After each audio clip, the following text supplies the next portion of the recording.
ఈ దేశాలన్నీ కూడా తాజాగా ఆయన పర్యటిస్తున్న దేశాలన్నీ కూడా మారిషస్ తరహాలో భారతీయ సాంస్కృతిక మూలాలు మరిచిపోనివే.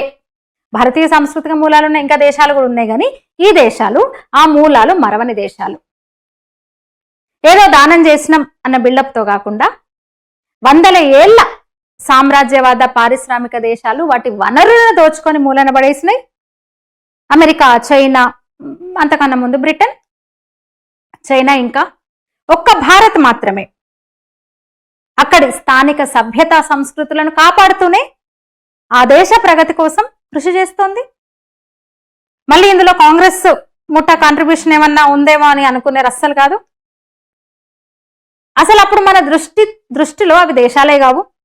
నాటి భారత్ అంటే ఆ కాంగ్రెస్ పార్టీ, ఆ పాలకులు ఏలుతున్న భారత దృష్టిలో అవి అసలు దేశాలే కాదు. ఇప్పుడు ఏదైతే గ్లోబల్ సౌత్ ప్రాముఖ్యత గురించి ప్రపంచం మాట్లాడుతుందో దాన్ని నిజం చేస్తుంది భారత్. ఇప్పుడు నయా భారత్, ఈ భారత్ ప్రేమతో కూడిన వ్యూహాత్మక సంబంధాలు, అప్పిచ్చి ఆస్తులు లాక్కునే చైనా గుప్పిట్లోంచి వీటన్నింటినీ మెల్లగా భారత్ బయటపడేస్తుంది ఆ దేశాలను. భవిష్యత్ భారత్ ఇంధన వనరులకు కూడా ఆ దేశాలు సాయం చేయబోతున్నాయి ప్రేమతో. రేర్ ఎర్త్ మెటల్స్ మనకి తవ్వుకోవడానికి అవకాశాలు ఇస్తున్నాయి ఆ దేశాలు.